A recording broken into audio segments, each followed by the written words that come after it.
ประธานคณะกฎการศูนย์กลางภาคเคลื่อนไหวเยี่ยมยามพ่อแม่ประชาชนที่ได้รับผลกระทบจากภัยน้ำท่วมอยู่บ้านดอนเขียวเหนือ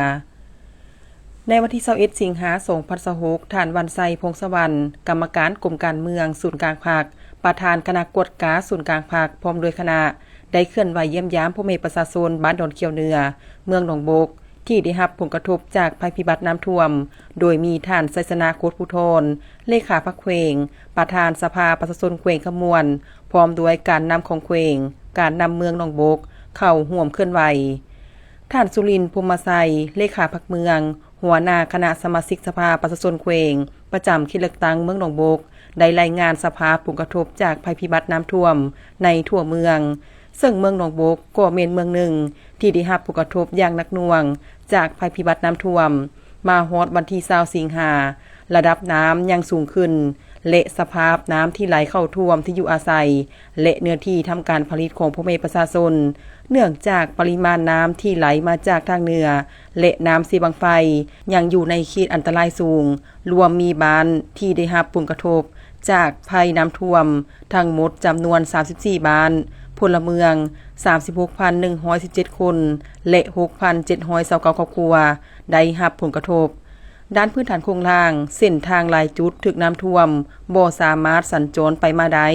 และยังมีเส้นทางอื่นๆที่ได้รับความยุ่งยากในการสัญจรเป็นบวกเป็นดงเลิกและเขตบ้าทางมีการซอดเจือน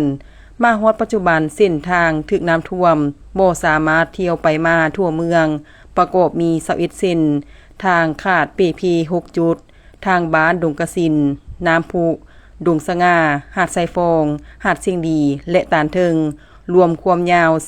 40.350 เมตรขัวถึกน้ำท่วม5แห่งตาฝั่งน้ำโขงน้ำซีเสาะเจือน3จุดตัวเล็กสะสมคลองสุลประทานหลายจุดได้ถึกน้ำท่วม117เซนคลองดินยาว 66.202 เมตรคลองดินจี66.115 เมตรฝ่ายน้ำจำนวน2จุดและประตูน้ำ5แห่งตัวเล็กสะสมโรงเรียนถึกน้ำท่วม11แห่งวัด21แห่งระบบสาธารณสุขวิทย์ไทยบ่สามารถนำใช้ได้จำนวน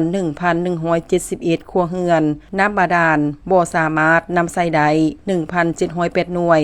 ตัวเลขสะสมแต่วันที่9หาวันที่20สิงหาคม2026เฉพาะบ้านดอนเขียวเหนือมีเนื้อที่นาถึกท่วม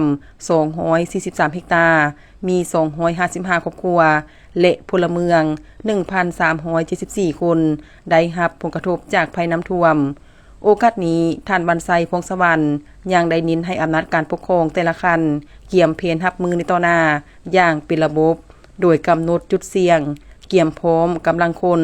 พาหนะอุปกรณ์กู้ภัยและสิ่งของจำเป็นต้น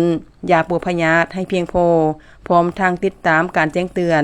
และการประสานงานให้ทันเวลาหากเกิดเหตุการณ์น้ำท่วมขึ้นอีกพร้อมกันนั้นก็ต้องมีแผนในการฟื้นฟูการผลิตภายหลังที่น้ำบกแห้งโดยให้สำรวจสภาพดินพื้นที่แหล่งน้ำและระยะเวลาที่เหมาะสมเพื่อกำหนดชนิดพืชแนวพันธุ์ที่สามารถปลูกทดแทนได้ที่สำคัญต้องมีความสามัคคีช่วยเหลือซึ่งกันและกันเพื่อให้ผ่านพ้นวิกฤตการณ์ครั้งนี้ไปได้ด้วยดีในการลงเคลื่อนไหวในครั้งนี้ยังได้นำเอาเครื่องอุปโภคบริโภคและปัจจัยจำนวนหนึ่งมอบให้แก่เมืองหนองบกและบ้านดอนเขียวเหนือเพื่อแจกย้ายให้แก่พ่อแม่ประชาชนผู้ที่ได้รับผลกระทบในครั้งนี้